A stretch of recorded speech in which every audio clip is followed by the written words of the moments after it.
the swine. And do you think it's the immunity to any legal consequences that has allowed them to sort of operate like this? Well, we certainly saw an explosion of their creativity since. So it was Benghazi because I know Steve said it. So what wasn't it when I was talking about with Hillary? I thought it was. I forget the guy's name. I can remember his face. What he exposed right before the election. I thought it was a little bit shorter than months up to it. But you guys may be right. You guys may be right. It may have been Benghazi. Um, I just thought it was something else. I'm not sure. Operate like this? Well, we certainly saw an explosion of their creativity since 1986. So, actually, in 1986, you're referring to the National Child Vaccine Injury Act that was passed in 1986. But before 1986, we had 1976, which was the swine flu vaccine fiasco. And that was a situation where there was so much injury that the vaccine producing companies were no longer able to get insurance. And so they went to the government and they said, we need you to indemnify us. And they did. And so the government absorbed all the lawsuit cases that happened as a result of the Guillain-Barré that happened from then. And so that kind of set a precedent for 1986. So back then, vaccines were just kind of, pieces of microbe or maybe a live attenuated virus.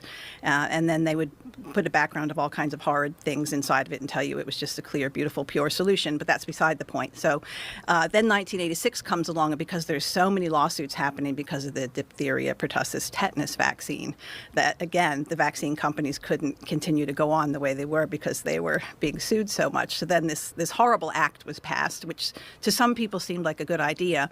And this is always how it goes, is we're going to make you this promise. Yes, we're gonna cover all the lawsuits now out of taxes, but it's going to be okay because we're gonna pay out these lawsuits, and you're going to be fine. If your kid takes one for the team, you're going to be okay.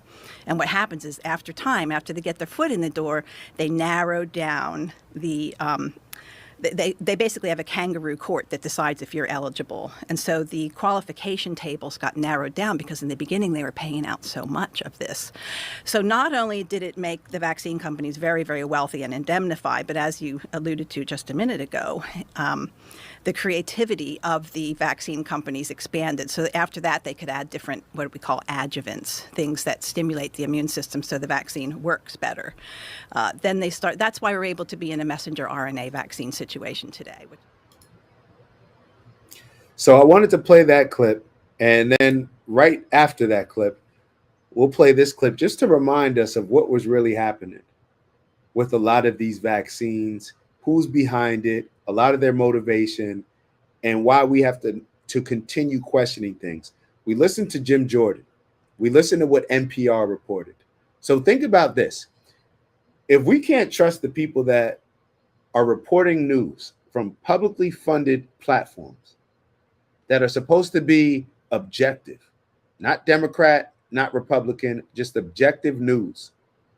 If we can't trust that, then how are we going to get certain information that we need in order to make decisions where it may be putting our life on the line, like something like putting a shot in us?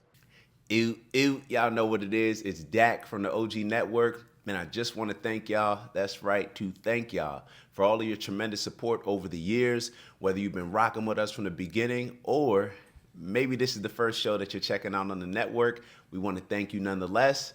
And we have an ask, all right? We have a goal of reaching 20,000 subscribers by the end of March. That's right, 20K by the end of March. It's not a real goal unless you put a date on it. And with that, we need your help.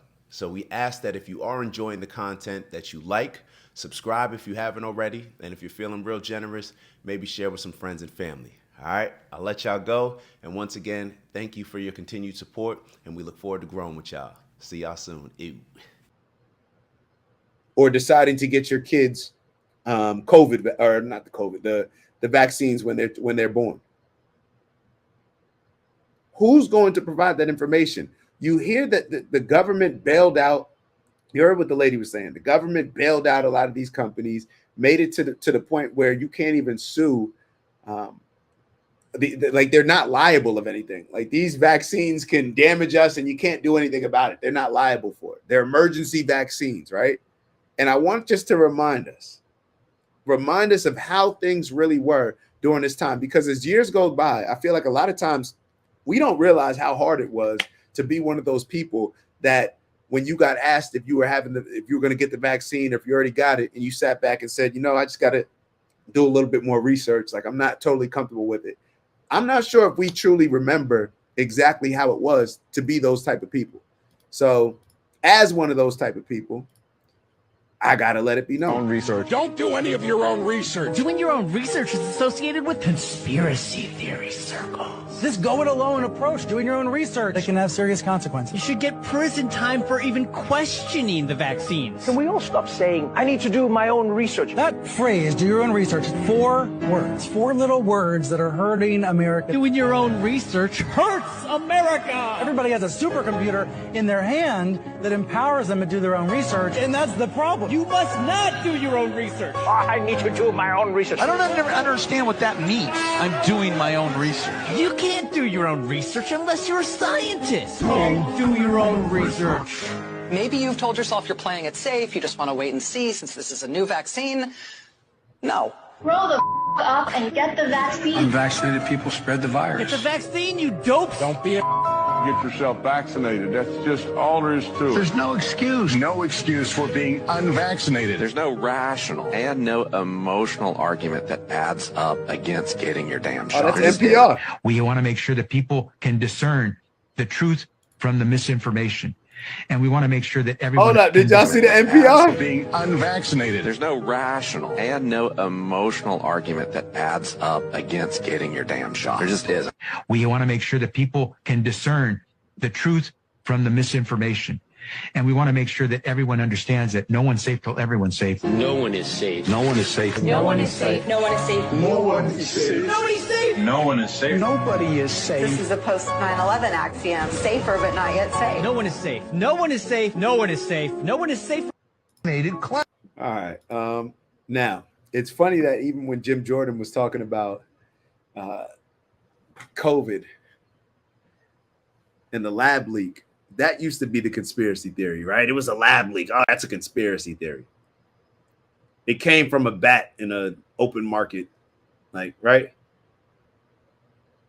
The conspiracy theories have been proven. Like, they do not want us educated.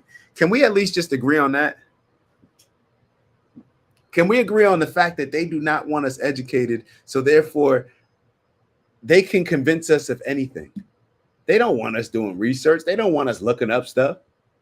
Both sides. But if we don't do our own research, I know for me, I'm going to be running around here thinking that we're paying 250% in tariffs for dairy products to Canada. That's what Trump said. You got to do your own research. You got to do your own research. When people don't do their own research, those are the most radical people. In my experience, the people that have done their research, they understand that, in my opinion, they're a little bit more objective. Now, they may be pissed off at one side. Maybe I'm just speaking for myself. But in my opinion, the people that do the research, they have a more objective approach and don't stand on, how can I put this? They're not surprised as when, like, they don't take the word of journalists or politicians the way that other people who are not doing the research, I was getting ready to say not as educated. No, the people that aren't doing the research, they're not as easy to manipulate, in my opinion. Do I have an example? I thought I had an example. No. All right. Well, let's stay right here. Stay right here. And I want to show y'all this video. It's Dak. Just want to thank you for checking out our video and visiting the OG Network. If you enjoyed the video, please make sure that you give us a like. And if you're looking to join a community of inspired individuals striving for purposeful abundance, subscribe. And if you're feeling real generous, share the video with some friends and family. All right, I'll see y'all soon. Ew.